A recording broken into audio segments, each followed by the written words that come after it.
ಸಹಜವಾಗಿ ಅವರ ನೋವನ್ನು ಬೇರೆ ಬೇರೆ ರೀತಿಯಲ್ಲಿ ವ್ಯಕ್ತಪಡಿಸಿದ್ದಾರೆ.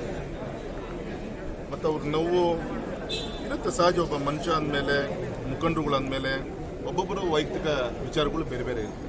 ಸೊ ಒಂದು ಚೌಕಟ್ಟಿನಲ್ಲಿ ಕೂತ್ಕೊಂಡು ಬಗೆಹರಿಸ್ಕೊಳ್ಲಿಕ್ಕೆ ಅದಕ್ಕೆ ಅವಕಾಶಗಳಿದೆ.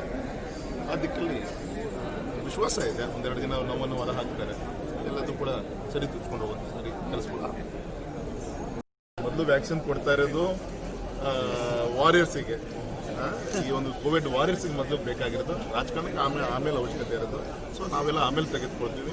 ಮತ್ತು ಯಾರಿಗೆ ಆರೋಗ್ಯ ಕ್ಷೇತ್ರದಲ್ಲಿ ಸರ್ವಿಸ್ ಮಾಡ್ತಿದ್ರೆ ಅವ್ರಿಗೆ ಮೊದಲು ದೇವರು ಅವ್ರು ಆರೋಗ್ಯವಾಗಿದ್ದರೆ ನಾವೆಲ್ಲರೂ ಕೂಡ ಆರೋಗ್ಯ ಇರೋಕ್ಕೆ ಸಾಧ್ಯ ಆಗುತ್ತೆ. ಆ ವ್ಯಾಕ್ಸಿನ್ ಫಸ್ಟ್ ನೋಡ್ತಾ ಇದ್ದೀವಿ.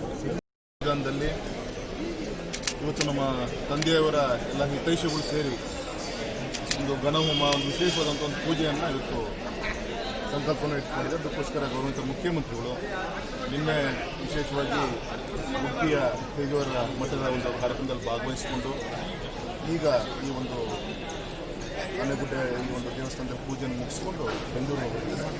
ಏನು ವಿಶೇಷ ಇಲ್ಲ, ಇಲ್ಲಿ ಬಂದಾಗ ಸಹಜವಾಗಿ ನಮ್ಮ ಅವರ ಹಿತೈಷಿಗಳು, ಸದ್ವಂತರು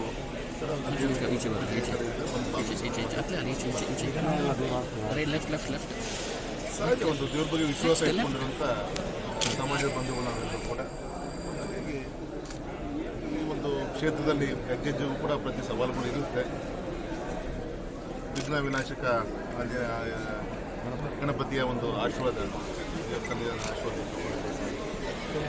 ಲೋಕ ಕಲ್ಯಾಣಕ್ಕೋಸ್ಕರ ಕುಟುಂಬದ ಮಾಡ್ತಾ ಇದ್ದಾರೆ.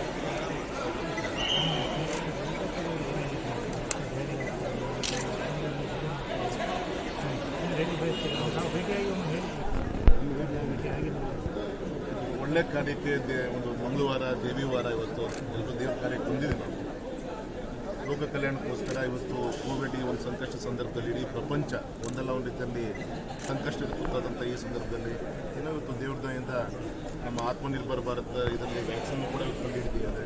ಸಾವು ನೋವುಗಳು ಕಮ್ಮಿ ಆಗಬೇಕು. ಆರ್ಥಿಕವಾಗಿ ಅನೇಕ ಸವಾಲುಗಳು ರಾಜ್ಯಕ್ಕೆ, ರಾಷ್ಟ್ರಕ್ಕೆ ಸಾಕಷ್ಟು ಇದೆ. ಈ ಸಂದರ್ಭದಲ್ಲಿ ಮತ್ತು ವಿಶೇಷವಾಗಿ ತುಂಬ ವರ್ಷಗಳ ಕನಸು ಗೋಹತ್ಯೆ ನಿಷೇಧ ಆಗಬೇಕಂತಿತ್ತು. ಇವತ್ತು ಆ ಒಂದು ಕಾಯ್ದೆ ಕೂಡ ಅಧಿಕೃತವಾಗಿ ಆಡಿಯನ್ಸ್ ಮಾಡಿ ಗೌರ್ಮೆಂಟ್ ಕೂಡ ಒಪ್ಕೊಂಡಿದ್ದಾರೆ. ಸಂದರ್ಭದಲ್ಲಿ ಬರೊಂದು ದಿನದಲ್ಲಿ ಈ ನಾಡಿಗೆ ಒಳ್ಳೆಯದಾಗಬೇಕು ಒಂದು ದೇವರಲ್ಲಿ ನಮಗೆ.